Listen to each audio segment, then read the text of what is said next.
Assalamualaikum warahmatullahi wabarakatuh. Kami dari mahasiswa jurusan Ilmu Administrasi Publik, Fakultas Ilmu Sosial dan Ilmu Politik, Universitas Jenderal Sudirman, melakukan sebuah investigasi dengan mengangkat permasalahan publik di bidang pendidikan.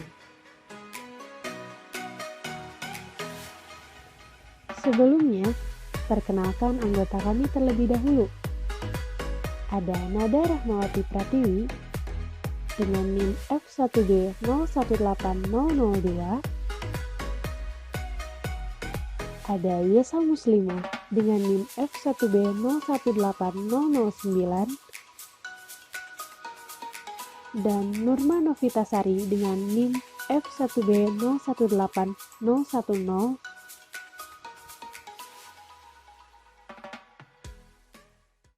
Saat ini, dunia digegerkan oleh wabah virus corona atau COVID-19.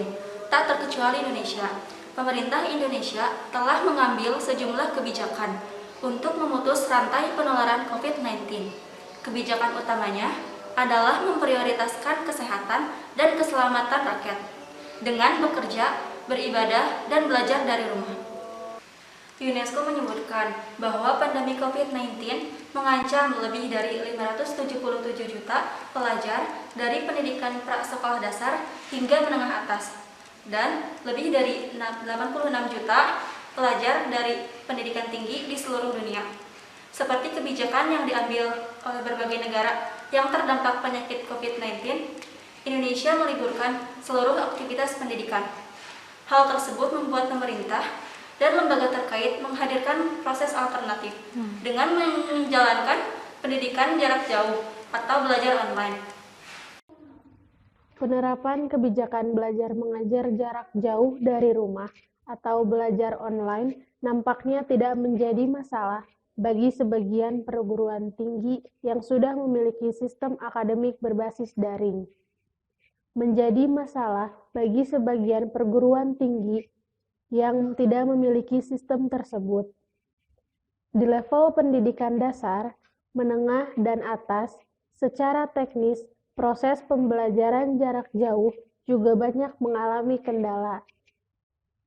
Peserta didik dari keluarga yang tidak memiliki akses internet atau bahkan tidak memiliki handphone akan ketinggalan pembelajaran ketika tugas belajar disampaikan melalui aplikasi WhatsApp atau yang lainnya. Menyikapi kondisi seperti itu, pihak sekolah seyogianya memberikan kebijaksanaan, misalnya dengan memberikan tugas dalam bentuk kertas kerja.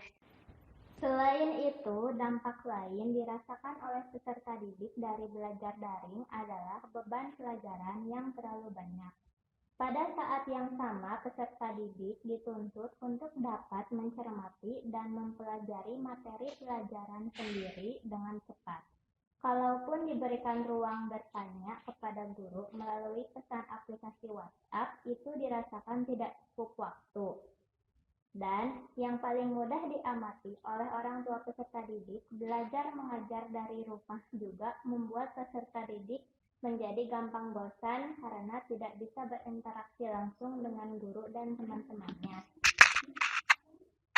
Kendala yang menghambat pembelajaran jarak jauh adalah tidak semua siswa mempunyai fasilitas yang memadai. Adapun siswa yang kurang mampu dan tidak mempunyai gadget merasa sangat terbebani. Oleh karena itu, pemerintah harus mengeluarkan kebijakan yang dapat memudahkan siswa-siswi agar tetap bisa mengikuti pembelajaran dengan baik. Menurut kami, kebijakan yang dapat diterapkan adalah pembelajaran dengan door-to-door, di mana seorang guru mendatangi siswa yang sama sekali tidak memiliki akses untuk pembelajaran daring. Karena itu, kami melakukan survei ke beberapa sekolah yang menerapkan pembelajaran daring dan mewawancarai para guru untuk mengetahui pendapat mereka mengenai kebijakan pembelajaran door-to-door.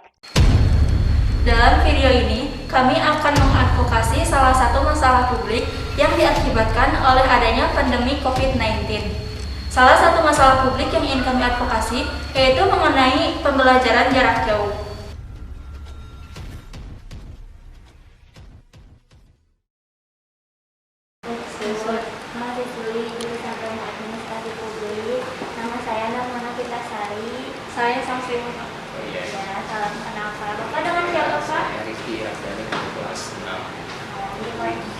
Wirandari. Haris Wirandari. Nah, mungkin kita mau bertanya ya, sekarang kan lagi masa pandemi COVID-19. Nah, menurut Bapak, penting nggak sih diadakan pelajaran jarak jauh atau daring kayak gitu? Ya, karena kebijakan dari pemerintah itu kan kita harus beribadah, belajar, bekerja dari rumah. Praktis semua kegiatan dilaksanakan di rumah, terlebih untuk anak-anak, karena kan anak-anak itu kekebalan tubuhnya masih ini ya, kesehatan. Memang kalau memang satu daerah itu penyebarannya bisa disebut zona merah atau zona kuning, ya memang sebaiknya belajar di rumah. Ya, bahkan waktu di awal-awal pandemi pun kita pun guru-guru dan staf juga belajar dari rumah dan bergantian seminggu 2 kali ke sini untuk piket, sisanya bekerja dari rumah. Kalau siswa juga seluruhnya belajar dari rumah. Ada yang nggak punya gadget Pak siswanya? Ada, masih ada. Paling solusinya maka 2 siswa numpang ke teman yang rumahnya terdekat. Kalau misalkan di sini sistem pembelajaran dari ini gimana Pak? Jadi gini, karena kita kan tidak, sebenarnya ada sih dari pemerintah membuat aplikasi tertentu, tapi kita yang simpel-simpel aja, yang sudah familiar apa, misalkan dari WA. Nah, dari WA kita memberikan informasi tiap hari itu tugas.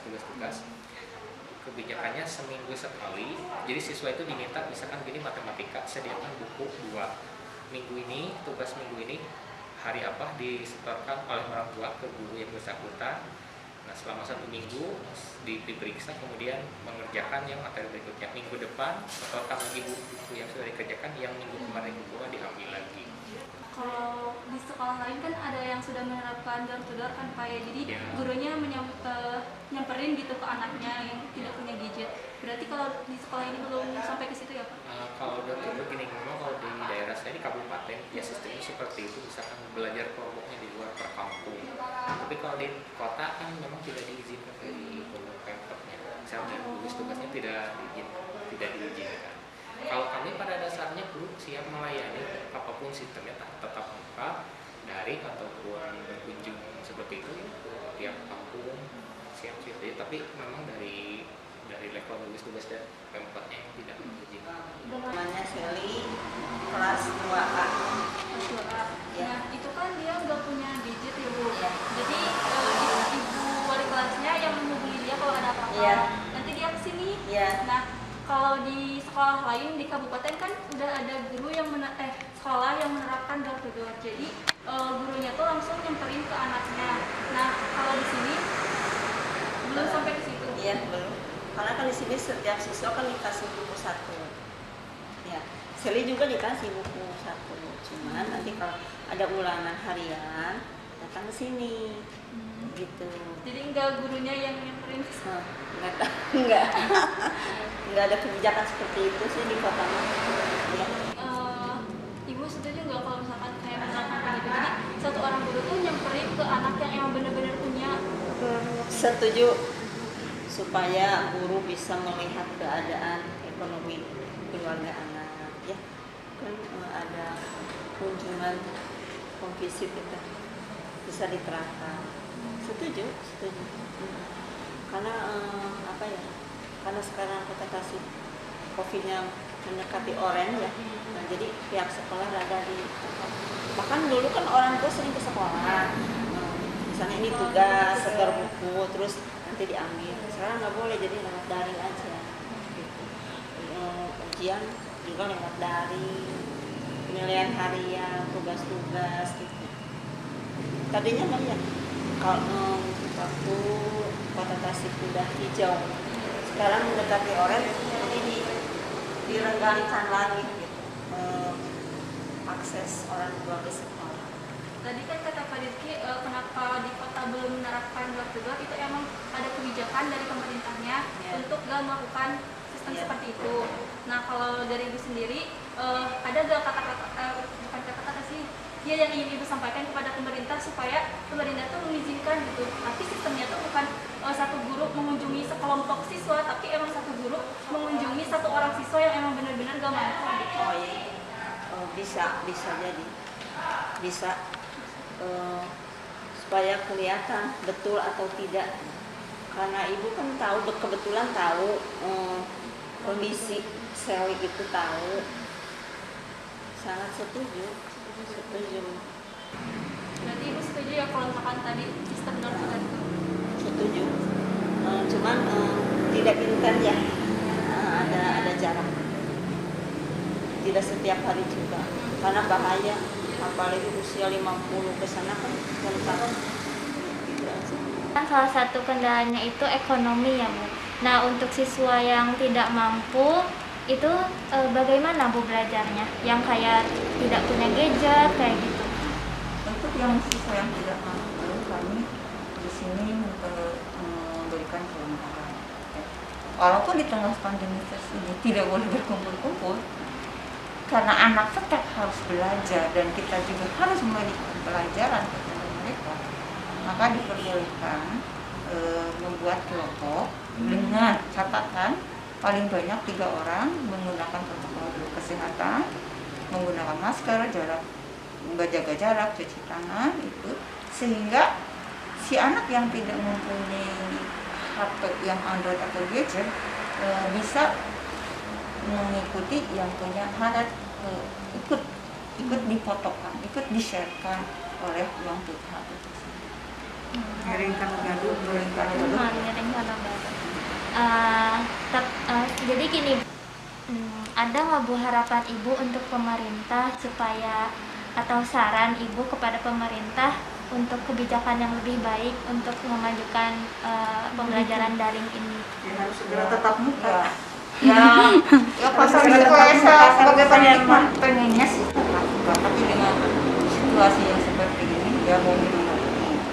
Tapi mungkin yang menjadi harapan bagi kami ya, di samping memberikan kuota gratis kan? Belum dapat Ibu? Udah dapat. Udah ada ya. Di samping memberikan kuota gratis juga, misalkan kita kan harus dituntut untuk memberikan laporan-laporan ya, laporan kegiatan, misalkan itulah di apa bisa. Sebetulnya sih dengan BDR ini pekerjaan kami itu numpuk. Jadi ada anggapan, ada statement di luar bahwa guru itu makan gaji buta, itu sebetulnya Tidak sesuai ya. Tidak sesuai, justru guru kok tambah lebih capek. Iya. Lebih capeknya Dua harus kali lipat memeriksa dengan HP yang kadang penglihatan kita sudah berkurang gitu. Kemudian yang anak-anaknya nge-share tugasnya jam 9 malam waktu istirahat kita gitu kan, justru nah sebagai guru kan tetap harus melayani. Nah, itu kan lebih ekstra gitu, ekstra pekerjaannya. Belum lagi kita menilai tugas-tugas, kemudian memasukkannya, belum lagi tuntutan yang harus tanggung jawab kita ya, sebagai seorang aparat atau memberikan laporan harus diperhatikan seperti itu. Ibu kira-kira pengennya terus daring kayak gini apa mending tatap muka biasa Bu? Iya, mendingan sih tetap muka biasa. Tatap muka biasa ya, lebih efektif juga ya tatap muka biasa. Nah jadi darinya juga lebih rajin belajar di sekolah ya Bu ya? Iya, jadi kalau ada PR itu, tugas itu langsung gitu, belum main, belum apa mah tugas, jadi langsung kalau dari sekolah itu. Tapi kalau sekarang ada tugas nanti. Ya Ibu misalnya setuju gak kalau diterapkan kebijakan door to door? Jadi kayak seorang guru nyamperin ke rumahnya, ke rumah siswanya. Jadi belajarnya satu guru sama satu siswa kayak gitu. Oh, gitu. Ya, siap-siap aja sih ya Bu. Siap-siap aja Bu, maksudnya nggak takut sama corona kayak gitu? Ya. Tapi itu ya Kalau takut ya pasti ya, cuman kita menjaga aja ya, ngikuti saran pemerintah ya, jaga diri gitu. protokol. Masalah itu mah kan udah ada yang nentukan ya. Untuk hidup mati Oh iya. udah ditentukan. Mungkin ada apa sih harapan Ibu buat pemerintah atau kayak buat pembelajaran daringnya kayak gimana? Pengennya kayak gimana gitu? Tapi saya rasa yang sekarang aja udah cukup, alhamdulillah gitu. Nggak begitu ini gitu rumit. Kalau misalnya nih pemerintah menerapkan kebijakan belajar door to door, jadi gurunya yang datang ke rumah ibu ngajar sama adiknya berdua gitu, ibu setuju nggak? Setuju banget nih. Setuju banget. Kalau sama orang tuanya malah susah, mending sama orang lain. Gitu. Iya, kemarin kan Bu waktu di sekolah, pinginnya sekolah tapi kan nggak boleh. Iya. Jadi mending kena sama orang lain nih ajarnya. Kalau sama orang tua mah susah gitu, banyak apa yang melawannya gitu ya nih. Kalau ke orang tua mah lebih disiplin. iya sama lebih guru ya, Bu, disiplin ya? iya sama orang lain mah gitu. Jadi jam segini bagian ibu ada ke rumah, jadi kan dianya diam di rumah gitu. Iya gitu. Jadi kayak les privat gitu ya Bu ya. Setuju Bu? Iya setuju banget. Iya. Alhamdulillah.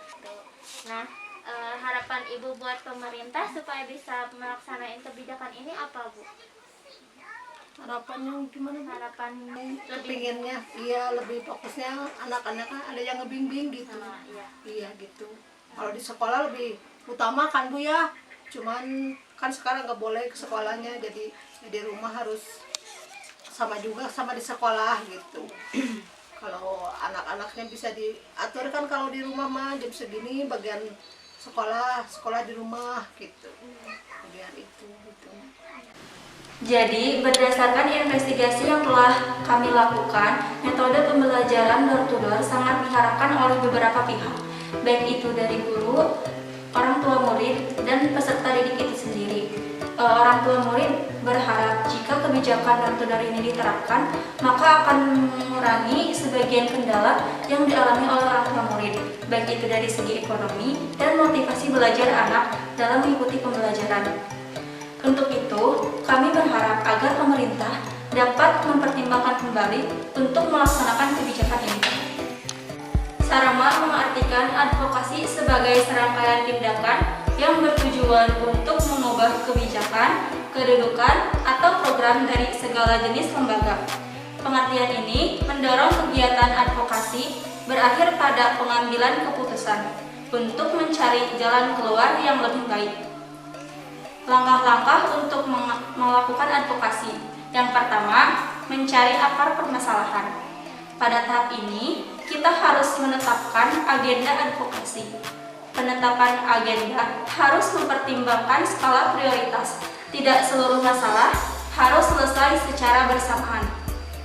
Yang kedua, yaitu merumuskan dan memilih jalan keluar. Yang ketiga, membangun kesadaran atau kemauan politik pihak-pihak yang terlibat dalam masalah. Hal itu dapat diraih lewat pembentukan koalisi, menemui dan meyakinkan para pengambil keputusan, dan membangun penalaran seluruh pemangku kepentingan akan pentingnya perubahan kebijakan. Yang keempat, tindakan kebijakan. Pemahaman akan proses pengambilan keputusan dan strategi advokasi akan meningkatkan kemungkinan terciptanya celah peluang untuk bertindak. Yang kelima, penilaian. Penilaian diperlukan untuk mengetahui efektivitas kegiatan advokasi.